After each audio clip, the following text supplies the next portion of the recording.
All right, so it is time. So this is the Infinite Game, and I talk about alternative investments and really just investments in general, from real estate and stocks to sports card investing and trading card investing.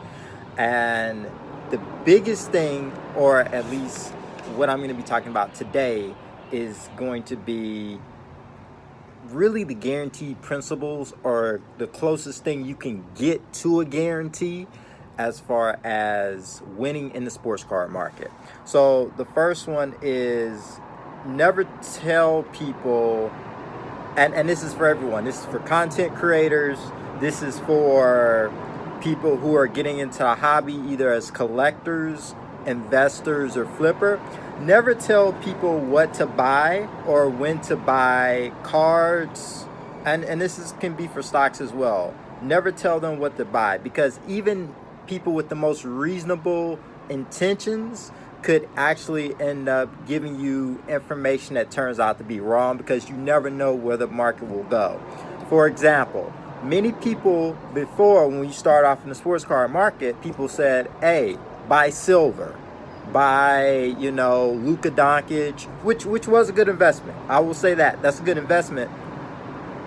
But buy these guys like Ben Simmons silver, Jamal Murray, maybe buy their Prism Blue, buy certain other people, maybe Brandon Ingram, maybe other people like that, Devontae Graham and guys like that. Stay in basketball, stay away from soccer, don't really get into hockey, don't get into tennis, don't worry about UFC and all this other stuff.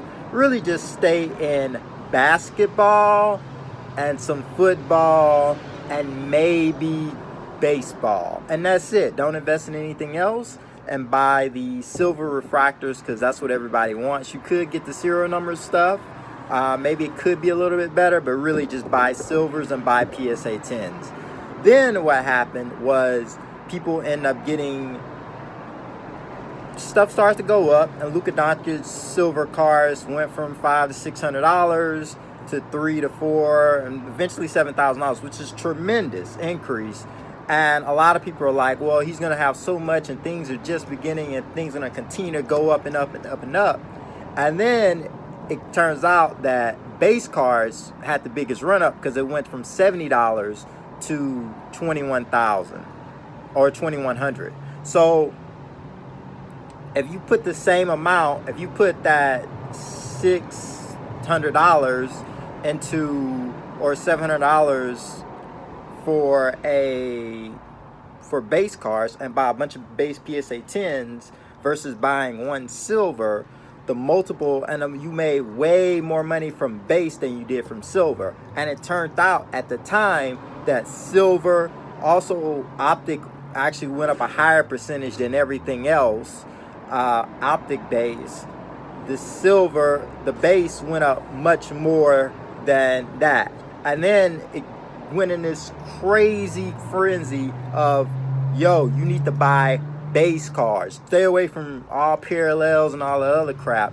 If you want to make money, buy base, because that's where all the money is. And people went out and bought base cards of 2018, 2019 guys, and saying, you need to buy it now. It's the beginning of the market. It's just the second inning. And there's so many more people that are coming in. And they were partially right. There are a lot of people are coming in. But also they were saying pop count really doesn't matter, because there's so many more people out there who will want a Zion and other people like that. But now we see that people don't want base anymore. So all those people are like, oh yeah, just buy base, blah, blah, blah. You need to buy this. Things change. And the thing that people are telling you to buy, weeks later, months later, they're like, oh yeah, you need to be buying something else, right? It's like, oh, well, I wouldn't really want a base Zion or a base Giannis. And, a couple weeks ago, they were saying, oh, this is the best investment. And it's like, cool, let me go out and buy it. And then as soon as you buy it and it hasn't come through the mail yet, they're like, oh yeah, you should have sold that like a week ago. And it's like, what? And some of these people do have really good intentions, but things change, and the people who are giving you advice, their perspective changes. And my goal is to educate and help guide and give you some ideas of things to look at, but it's not for you to just go out and buy it. It's really for you to make a educated decision and start weighing options and hear something different. So that's one of the things that is a major issue.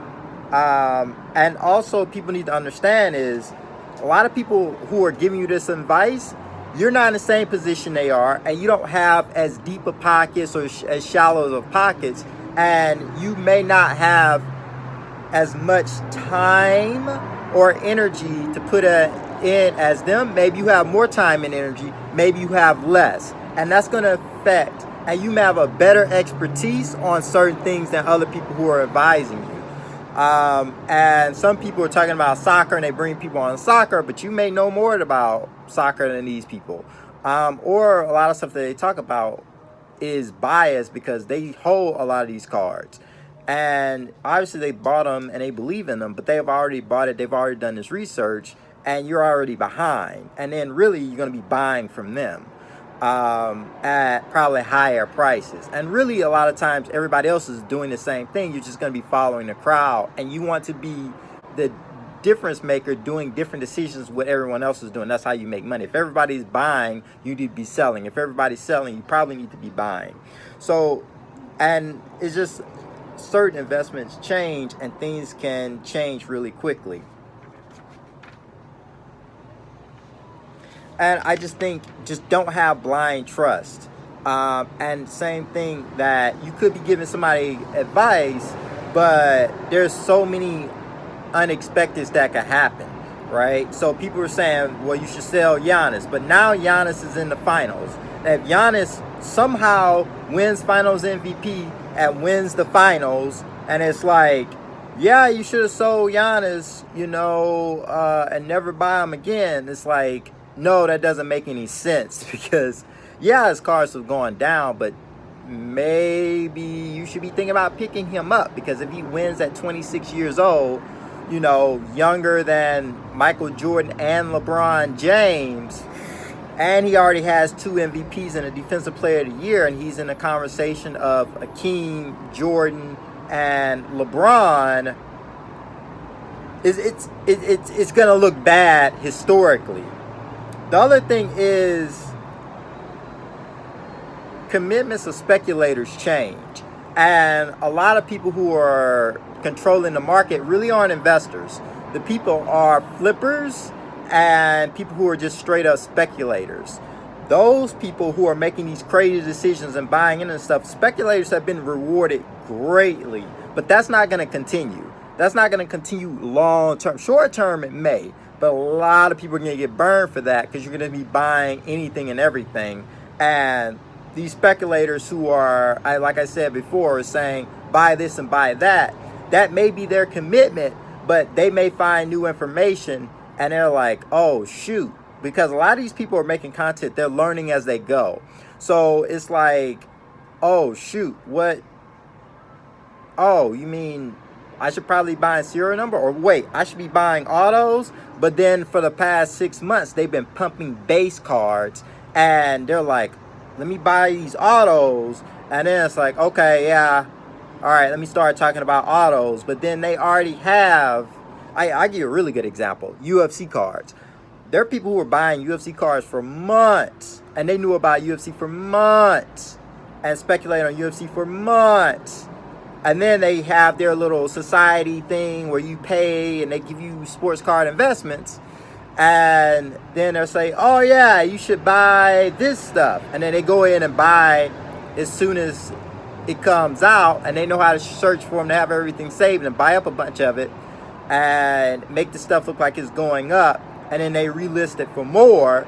And people go out and end up buying the stuff from them. And or just they end up keeping it and they're like, oh yeah, I've been buying this stuff and I tell you to buy everything that I'm buying and I take my own advice. Cool, but they already have a leg up on you. That's a real big issue. And then sometimes it's not even that. Sometimes it's just they find out new information and they were just straight up wrong. And at some point, a lot of other people didn't know really the right thing to do, and they're just the blind are leading the blind, and they kind of figure out, they get some kind of vision, and they change, or they get interested in another sport, they get tired of something else, and kind of leave people behind. Like a lot of people are pumping Formula One, UFC, whatever else, and a lot of people aren't into those sports at all. They know nothing about it. They need to spend a lot of time learning about it, and they don't really understand the cards and the sets, and is there any vintage, and historically will this hold up, and is there a collector market to begin with, or is it just beginning? So I think people are then paying top dollar for things, and they're the ones who end up being the suckers.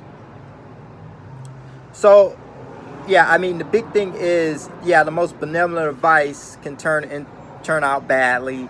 And the second, really, part of the second one is take every gain without showing remorse about missed profits. This is so vital. Make sure that you take your gains. If a card doubles, just go and take profit. Don't be like with Kobe Bryant and Michael Jordan and stuff like that, because if stuff is going up crazy and stuff is 2, 3, 4, 5xing, 10xing, 20xing, just sell it. Period. Unless it's like pop 20 and it's the highest grade you can get, or it's like sealed wax and it's not many, right? Like it could be only like 50 that exist for sealed wax and is high in demand and people want to break the stuff, or open up packs of the last few that exist. Sell it. Just go ahead and sell it. Take gains. If you're a person who was buying 1986 Fleer Michael Jordan for $25,000 and you have multiple of them for PSA 10, listen, I would take profit. And they're selling for $700,000. I would just go ahead and take profit for $700K. Period. Maybe $600K, because there's going to be an opportunity you can buy it back for cheaper. Stuff shouldn't go up within a year by that much. Stuff shouldn't 5 to 10x in a year as an investment. If that's the case, people wouldn't buy stocks. People wouldn't put money in real estate. They will only put money in cards, and every year or so is going to 5 to 10x. And because it's just beginning, and you look at 10, 20, 30, 40, 50, 60, 80 years from now, it's going to be way more, and people wish they're going to be buying it at these crazy prices already after 20xing. Then why would you invest in anything else? Because there's no other asset that's even close to that, if that was anywhere remotely true. Like, stocks shouldn't even exist anymore, right? So that's one thing, is because you don't know when things are going to increase and decrease. And when things are increasing, just go ahead and take profit. When things are decreasing, you should probably be looking to start buying up again. That's really the best thing to do, because one big example is you don't know if it's going to recover. Luka Doncic 2018 Panini Prism base PSA 10 went up to $2,100, and now is going down to around $700 to $800. Like, yo. If you bought it at $500, you should have been took profits when it was at $1,500. That's what I did. Personally, that's what I did when I bought some. Like, I just took profits. Like, I remember selling some 9s for about $1,000. PSA 9s for $1,000. Pop tops are increasing. So that's something that people really need to be looking at. And the wise person, you never go broke from taking a profit. Number one. And profits are, number 3 is really, profits are the treasure of the goblins. It kind of ties into number 2. Yeah, the goal is to make profit. Try not to sell when it's down. If stuff is going up and you can see you can make a profit, don't worry about, oh, well, this hasn't happened yet and this hasn't happened yet. Now, if you have in your mind that you're going to hold this for 20, 30, 40, 50 years and not even look at it, then you can do that. But if it 5x, 10x, and whatever, the Kobe Bryant, you got Kobe Bryant cards, but the Kobe Bryant documentary hasn't come yet, and then there's Mama Day and all this other stuff going on. Like, listen, if it already just 10x like that in a week, or 5x in a week or 2 weeks, I would take profits because it's probably going to go down. That's probably not sustainable. The other thing is, if you really want to win in this game, this is really vital, and it's the biggest thing. If you really want to win in this game, you need patience. You need patience. Things aren't going to happen when you're going to happen. And I'm trying to time the market. Listen, if you're trying to time the market, then you need to constantly keep focused on what the price is, what you bought it for.